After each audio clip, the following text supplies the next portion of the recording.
Hi there. I have a question and would appreciate some feedback and opinions. Thank you. Going through some older comments and replies kicked off an idea in my brain and prompted me to make this quick video. I know I should be writing a blog, but I'm by now used more to doing it this way. Over the years, I've realized that Muslims, when generalizing, have a problem with abstract thinking and conceptualizing.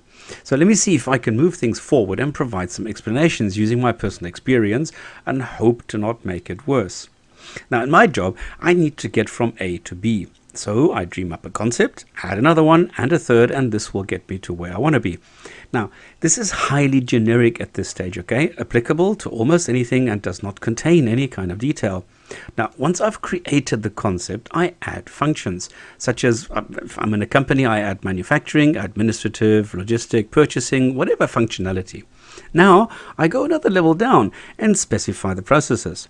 I design them so everyone knows who does what and when and what gets transferred to whom at what stage with what contents and output. Now, this is still generic and only consists of boxes, but it now represents a specific map of a specific area in a specific form. Only now do I attach words and vocabulary to the entire construct and then hammer out the details at an individual level. So, in other words, I work from creating a skeleton as supporting structure, define the different movement axes, build them, and then cover the whole thing up with specifics. It's highly intuitive. This approach allows me to check, test, modify at any stage with everyone being on the same page and agreeing to the later implementation. What I can do now is access any level at any point and interact with the people at that point and function. And this is where I notice that Muslims can do the manual functions but can't envisage the overall process. They get bogged down in details, what Aaron Ra has so fittingly called focusing on the pixel and ignoring the picture. That's it exactly. What Muslim apologists do is inspect words. That is why Muslim scholars have looked at Surah 14:4 for over 1,000 years without coming to a conclusion. That's the story where messengers get sent to all nations using the language of the people, or their language. So Muslims are looking at what the "their" could mean instead of taking it as a concept. The language could be theirs, well, if it is the recipient nations. But that would imply a perfect and acceptable translation of the Quran, and that can't be. So it must mean the messenger's language itself. But because they would come from Oman or Yemen or Egypt or whatever, they would speak different dialects or versions of Arabic, and the recipients would not comprehend it. So that will not work. Then it could be the language taught to them by Muhammad, but then the recipient nation would again not understand it. Or it could be the language straight from God, which is telepathy. Now that would be the optimal solution, but unfortunately it's not an available option. Then we have another example, the Basmala, the incantation of Bismillah ar-Rahim, ar-Rahman ar-Rahim, in the name of God, the compassionate and merciful one, or the most gracious or most merciful one, which is the introduction to every chapter in the Quran except the 9th one, which has no compassion in mind. But what is startling is that this saying was known amongst the pagans well before Muhammad, who also is said to never having used the Basmala. Now, why was it then added to the Quran later by someone? And by whom? So at the end of the day, Muslims are stuck with a vague, ambiguous word in the Quran, which nobody understands, and a contents which nobody can say what was integrated or added when and by whom. Looking at this, well, at a concept level, would be simply transferring information from messengers to recipients, and all would be well. But that is not in the Muslim methodology toolbox. It seems the word-for-word investigation is all there is for them. Muslim apologists in general, and Hamza in particular, are doing exactly this, and only this. It's as though they are, whistling in the woods, and they loudly repeat, more to themselves really, the incessant claim that the Quran is preserved, unchanged, and perfect. But if you lift this blanket just a little bit, you see the mess underneath it. Skeptics today tell Muslim apologists, and Hamza in particular, that there are parallels between the Quran and Greek medicine. And off he goes, looks into it and says, nope, there's not.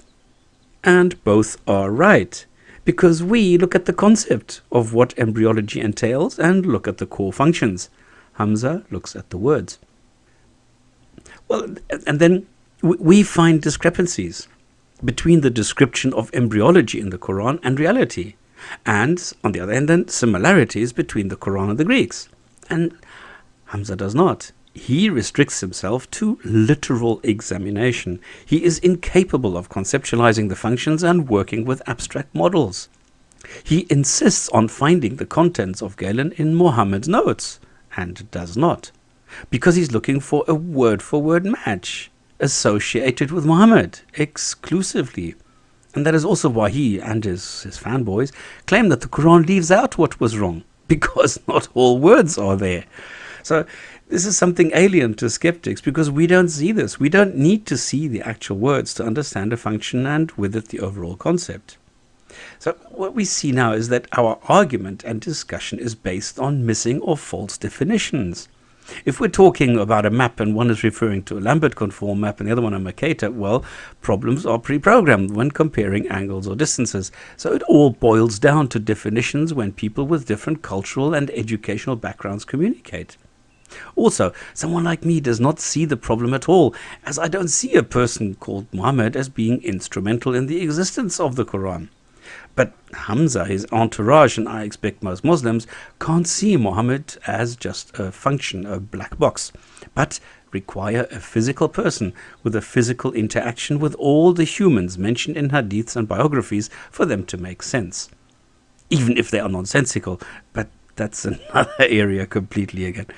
So my suggestion is to start explaining the basis for statements or claims, just to find common ground here.